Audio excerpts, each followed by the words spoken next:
Isn't she beautiful? Greater kudu, and that's a young female. And I can tell she's a female because she's lacking horns, you see. Now look at this, you're going to see Bongo on the right. Beautiful chestnut brown hides. Bongo, also known as the ghost of the forest. And a typical forest antelope with those heavy horns that are swept back on their head.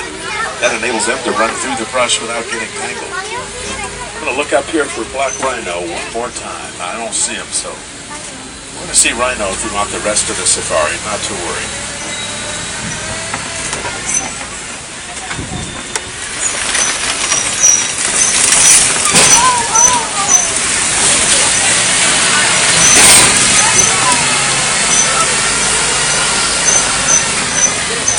Alright, what do you say we head down to the river and see if we can spot a hippo?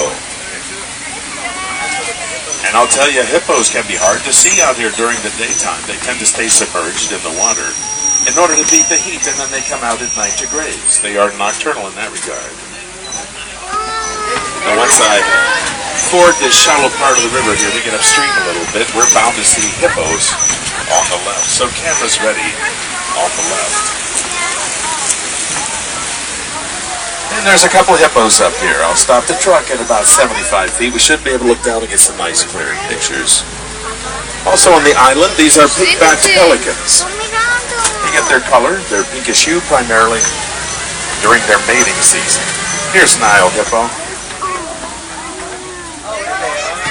These are females over here.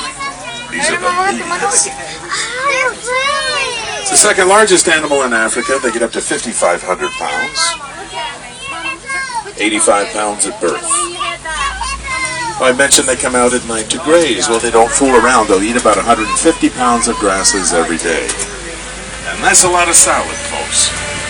Now, they're pretty good swimmers, but they would prefer to walk on the river beds if it's available to them. They are of negative buoyancy. Now, folks, remember to remain seated as I try to negotiate this rickety bridge. But if you look down, you're going to see Nile crocodile. Nile crocodile are cold-blooded reptiles. They get up to 20 feet in length, and they have a biting pressure in those jaws of 2,000 pounds per square inch. They can slam through anything at all that wanders into their body. And I say, let's get out of here.